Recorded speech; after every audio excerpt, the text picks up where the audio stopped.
What would you do if your wife went to another man's house to save your life and came back loving him instead? And what if that man was the same boss who destroyed everything you built? Imagine losing your job in a single morning, your home in a week, and your marriage in one night, not because you failed, but because someone decided to erase you, carefully, completely, and without a single mistake. Because by the time Ethan Carter realized he had been set up, his name was already ruined, his bank accounts were empty, and the woman he trusted the most had just walked into the arms of the man who did it.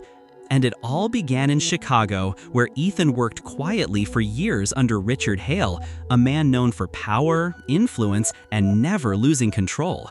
A man who watched Ethan closely, not because Ethan was weak, but because he was dependable, trusted, and easy to sacrifice.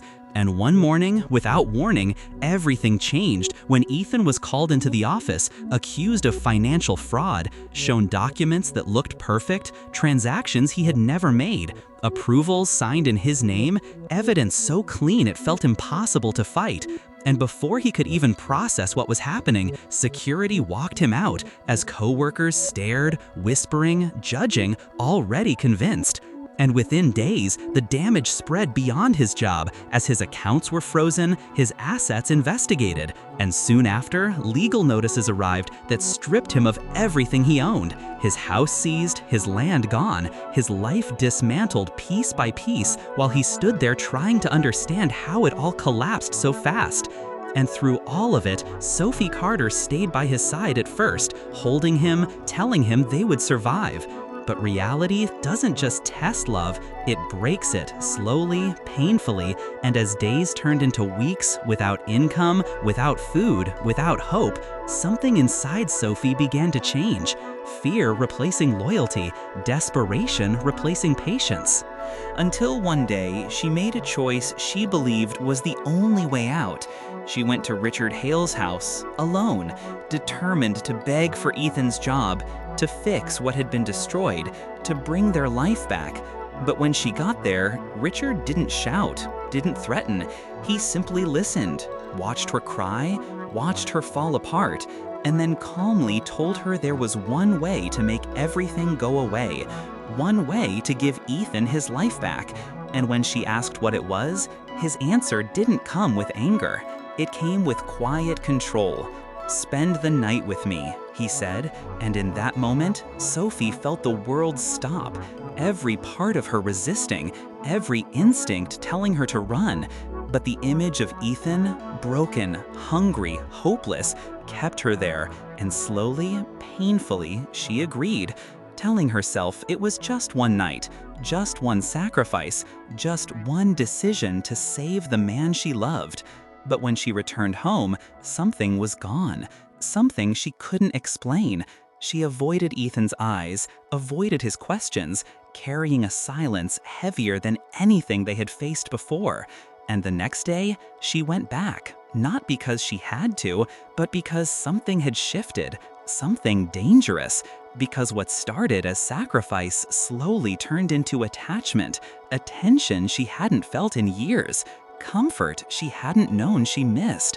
And over time, that attachment turned into something deeper, something she didn't expect, until the nights became routine, the guilt became quieter, and the distance between her and Ethan became permanent. And eventually, she left, telling him she couldn't live like this anymore, walking away from the man she once swore to stand beside, leaving Ethan alone with nothing but silence and questions that would never be answered. And that was the moment he finally broke, not when he lost his job, not when he lost his home, but when he realized the person he loved had chosen the man who destroyed him, and for a long time, Ethan disappeared into struggle. Sleeping in places he never imagined, surviving day by day with no clear future, until something unexpected happened. He crossed paths with an old friend, someone he had helped years ago without expecting anything in return, a man who had since built success, wealth, and influence. And when he saw Ethan, he didn't look away, didn't judge. He listened, truly listened. And in that moment, Ethan was given something he hadn't had in a long time, a chance, a real one. And this time, he didn't hesitate. He worked harder than ever before, learning, building, pushing himself beyond limits, slowly rebuilding not just his finances, but his identity, until the man who once had nothing became someone powerful in his own right, someone stable, respected, untouchable, in a way that didn't rely on anyone else. And while Ethan was rising, Richard Hale was falling, because power without control eventually collapses. And Richard began using company funds recklessly, funding a lifestyle for Sophie that was built on illusion, luxury, trips, expensive gifts, trying to maintain an image that couldn't last. And as always, the truth surfaced. The real CEO uncovered everything, every transaction, every misuse, every secret.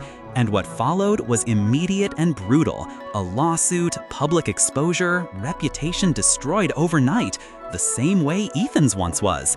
And just like before, when the power disappeared, so did Sophie, because what she thought was security was nothing more than temporary comfort. And when everything finally collapsed, when there was nothing left to hold on to, both of them were left with the same emptiness they once gave Ethan. And in that desperation, they made one final decision. They went back to him, to Ethan Carter, expecting anger, expecting rejection, but hoping for mercy. And when they stood in front of him, broken, asking for forgiveness, asking for help, Ethan didn't react the way they expected. He didn't shout, didn't accuse, he simply looked at them calmly.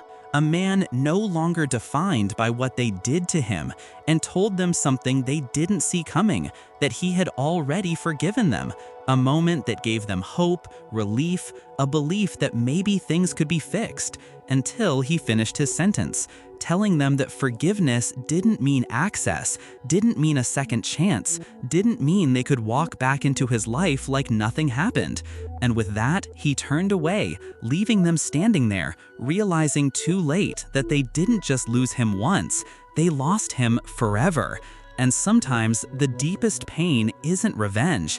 It's becoming someone so far beyond the people who broke you that they can never reach you again. So tell me, if you were Ethan, would you have forgiven them, or would you have made them feel everything you went through? If this story hit you, watch the next video showing on your screen. Don't forget to like, subscribe, and share, because the next story might be even closer to your reality.